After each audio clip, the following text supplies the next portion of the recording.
Sir మరొక కీలకమైన అంశం మే 15న ఒక కీలక నిర్ణయం తీసుకోబోతున్నారు. అదే ట్రంప్ సొంత మనిషి, ఇంట్లో మనిషిలా ఉండేవాడు. ట్రంప్ గీతకేస్తే దాటని వ్యక్తి. వాట్స్ ప్రమాణ స్వీకారం చేస్తున్నారు. అది యుఎస్ కేంద్ర చైర్మన్గా. దీని ప్రభావంతో బంగారం, వెండి ధర రెట్టింపు అవుతుందని అప్పుడే ఆందోళనలు మొదలైనవి. సో కొనడానికి ఇది మంచి టైమా? ఎస్ అండి. ఇప్పుడు మే 15వ తారీఖున కెవిన్ వార్ష్, ఈయన ఎవరంటే యునైటెడ్ స్టేట్స్ ఆఫ్ అమెరికా యొక్క యుఎస్ ఫెడ్ రిజర్వ్, యుఎస్ కేంద్ర బ్యాంక్, భారతదేశానికి ఆర్బీఐ లాగా యుఎస్ ఫెడరల్ రిజర్వ్ ఉంటుంది. దానికి చైర్మన్గా ట్రంప్ జెరోమ్ పావెల్ ప్లేస్లో మే 15 నుంచి కెవిన్ వార్ష్ని ప్రమాణ స్వీకారం చేయబోతున్నారు. ఈ కెవిన్ వార్ష్ మీద ఆల్రెడీ అమెరికా అధ్యక్షుడు ఒకటి ప్రకటించడం జరిగింది. అదేంటంటే, if he didn't reduce the interest rates I would be disappointed అనే ప్రకటన ట్రంప్ చేశారు. అంటే ఏంటి, కెవిన్ వార్ష్ వచ్చిన తర్వాత అమెరికాలో వడ్డీ రేట్లు తగ్గించకపోతే నేను డిసప్పాయింట్ అవుతాను, అందుకే నేను ఆయన తీసుకొస్తానని చెప్పాడు. కెవిన్ వార్ష్ని ఆయనే తీసుకొచ్చాడు. మే 15తో ఈయనకి జెరోమ్ పావెల్ ఈయన మాట వినడు. 2018 నుంచి అధ్యక్షుడిగా ఏది కేంద్ర బ్యాంక్, ఒకప్పుడు ట్రంప్ ఆధీనంలో, తర్వాత జో బైడెన్ అడ్మినిస్ట్రేషన్లో కూడా కేంద్ర బ్యాంక్ చైర్మన్గా ఉన్న జెరోమ్ పావెల్ అమెరికా అధ్యక్షుడు ట్రంప్ చెప్తే ఏమీ వినలే. ఎందుకంటే అమెరికా రాజ్యాంగం ప్రకారం ఇప్పుడు ఇండియాలో కూడా ఆర్బీఐ ఇండిపెండెంట్గా పనిచేస్తాయి. ద్రవ్య విధానం, మానిటరీ పాలసీకి, కేంద్రం కోశ విధానం, బడ్జెటరీ విధానం ఉంటుంది. ఈ రెండు కోఆర్డినేట్ చేసుకుంటాయి. కానీ అమెరికాలో ట్రంప్ ఏంటంటే అనవసరంగా కేంద్ర బ్యాంకు పవర్లోకి ఏలు పెట్టి నువ్వు తగ్గించని మొదలుపెట్టాడు. ఈవెన్ జెరోమ్ పావెల్ మీద ఒక క్రిమినల్ ఇన్వెస్టిగేషన్ ఓపెన్ చేశాడు. అయినా ఆయన లొంగకుండా జెరోమ్ పావెల్ వడ్డీ రేట్లు మార్చకుండా చాలా జాగ్రత్తగా వెళ్ళాడు. కాబట్టి ఆయన ప్లేస్లోకి కెవిన్ వార్ష్, అమెరికా అధ్యక్షుడు తన మాట వినే వ్యక్తిని తీసుకొస్తున్నాడు కెవిన్ వార్ష్. ఈయన వచ్చిన తర్వాత వడ్డీ రేట్లు అమెరికాలో తగ్గించబోతున్నాడు అని తెలుస్తుంది. అంటే ఏంటి, ఈ వడ్డీ రేట్లు అనేది ప్రపంచ ఆర్థిక వ్యవస్థను చేంజ్ చేసేది. అంటే ప్రపంచ ఆర్థిక వ్యవస్థ ఆయన చేతిలో ఉంటుందన్నమాట. అంతటి అత్యున్నతమైనది. ఎందుకంటే యుఎస్ అనేది ఇప్పటికీ గ్లోబల్లో 25% జీడిపి, ప్రపంచ వాణిజ్యంలో 85% డాలర్లోనే నడుతుంది. అందరూ అంటారు డాలర్లో కుప్పగూలిపోయింది, డాలర్ ప్లేస్లో బ్రిక్స్ కరెన్సీ, డాలర్ ప్లేస్లో చైనా కరెన్సీ. ఇది ఇంపాసిబుల్ అండి. చైనా కరెన్సీ ఓన్లీ 5% కూడా లేదు ప్రపంచంలో. 85 నుంచి 88% డాలర్లో నడుస్తుంది అనమాట. అంత powerful US. $30 trillion economy. US వడ్డీ రేట్లు కాస్త 0.5% తగ్గిన ప్రపంచంలో ఎన్నో విపత్తులు వస్తూ ఉంటాయి, ఇండియాలో కూడా అనమాట.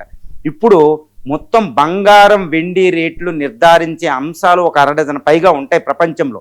అందులో లేదు జియో పాలిటిక్స్ అని, బంగారం ఉత్పత్తి, బంగారం డిమాండు, వెండి ఇండస్ట్రీలకు ఉపయోగించడం, ఈ యుద్ధాలు ఇవన్నీ ఉండొచ్చు కేంద్ర బ్యాంకులు. కానీ ఈ బంగారం, వెండి రేట్లు నిర్ధారించే అతిపెద్ద ముఖ్యమైన విషయం ఏంటంటే యుఎస్ డాలర్ ఇంట్రెస్ట్ రేట్.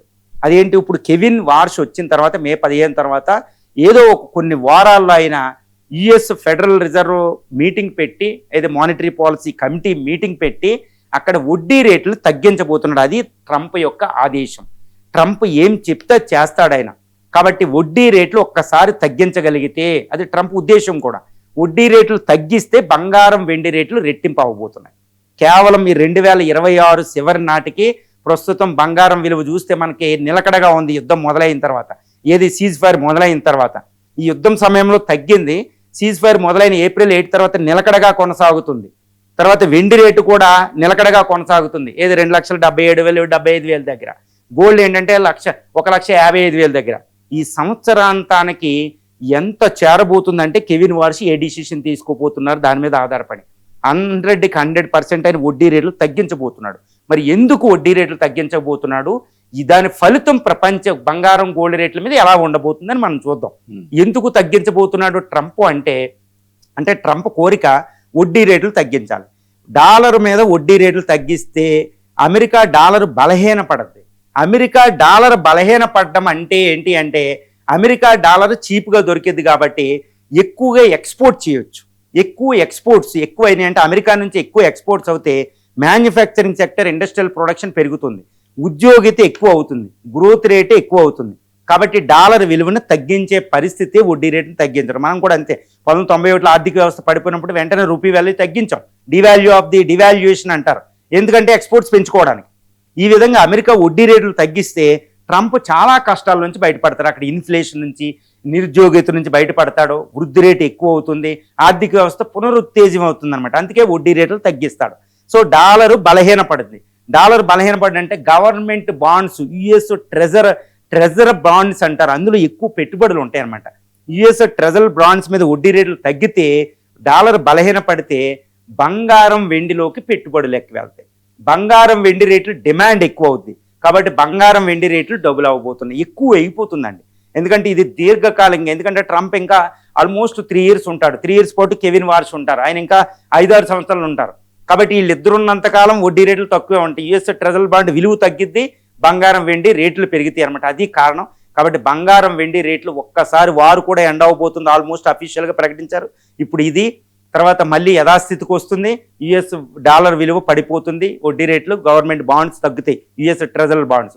వెంటనే బంగారం వెండి రేట్లు ఇంకా మన అదుపులో ఉండవు, విపరీతమైన రికార్డులు నెలకొల్పే అవకాశం ఉంది.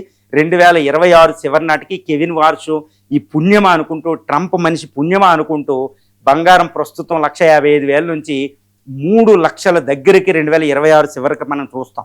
100% అండి, ఇది తిరుగు లేకుండా వచ్చే 7 నెలల్లో ఇది కొనసాగుతుంది అనమాట. దీంతో పాటు ఈ వెండి ధర ప్రస్తుతం ఉన్న ఈ 2,77,000 నుంచి 5 లక్షలకి, 4.5 నుంచి 5 లక్షలకి చేరే అవకాశం ఉంది. ఇది అన్ని ఫైనాన్షియల్గా అన్ని గమనించి నేను చెప్తున్న విషయం, విపరీతంగా పెరిగిపోతుంది. ఎందుకంటే కెవిన్ వార్ష్ ట్రంప్ మనిషి వల్లే యుఎస్ బాండ్స్ రేట్లు, ట్రెజర్ బాండ్స్ వడ్డీ రేట్లు తగ్గడం ఒకటే కారణం కాదు. ఎందుకంటే యుద్ధాలు ఎండ్ అవుతున్నాయి, జియో పొలిటికల్ తగ్గు అవుతున్నాయి. ఇప్పుడు బ్రిక్స్ సమావేశం, బ్రిక్స్ కరెన్సీలు విపరీతంగా బంగారం పోగేస్తున్నాయి. చైనా అయితే విపరీతంగా బంగారం కొనేస్తుంది, ఎన్నో విధాలుగా 100 టన్నులు కొంటుంది ఈటీఎఫ్ల ద్వారా, డైరెక్ట్గా సెంట్రల్ బ్యాంకు, చైనా సెంట్రల్ బ్యాంకులు. తర్వాత ఇటు ఎన్నో దేశాలు, ఇక్కడ బ్రిక్స్ దేశాలు, ఇండియా లాంటి దేశాలు కూడా బంగారాన్ని పోగేస్తున్నాయి. ఇది ఒక అతిపెద్ద కారణం. వెండి రేట్ అయితే ఇండస్ట్రియల్ సోలార్ సెల్స్ అనేది, ఇండస్ట్రియల్ ఈవీ ఉపయోగాలు కూడా ఉన్నాయి. కాబట్టి వెండికి బంగారం కంటే ఎక్కువ రేటు పెరిగే అవకాశం ఉంది, అందుకనే ఈ మధ్యన ఎక్కువ పెరిగింది. ఈ విధంగా బంగారం వెండి రేట్లు విపరీతంగా పెరిగిపోతున్నాయి. ముఖ్యంగా Kevin వార్ష్ Trump man US fed చైర్మన్గా ప్రమాణ స్వీకారం చేసిన తర్వాత జరిగేది అంటే ఏంటి, మే 15 వరకే బంగారం ధర నిలకడగా ఉండబోతుంది, తగ్గబోతుంది. కాబట్టి మే 15 తర్వాత కొన్ని వారాల పాటు మాత్రమే మనం బంగారం కొనగలుగుతాం. కాబట్టి బంగారం కొనుక్కునే వాళ్ళకి ఇదే శుభ సమయం, తర్వాత ఇంకా తగ్గిపోద్దని అనుకోకండి, తర్వాత మన చేతిలో ఉండదు. కెవిన్ వార్ష్ మే 15 ప్రమాణ స్వీకారం చేసేటప్పటికి ఆ సెంటిమెంట్తోనే బంగారం వెండి రేట్లు ప్రారంభం అవుతాయి, వడ్డీ రేట్లు తగ్గించకుండానే చూడండి. ఇది ముందే నేను ఈ సెంటిమెంట్, ఈ stock market, US fed reserve, US treasury bond, interest రేట్లు, మన ఇంట్రెస్ట్ రేట్లు, geo political situation, petroleum rate, ఇవన్నీ గమనించి కలెక్టివ్గా నేను చెప్పే విషయం అనమాట ఇది.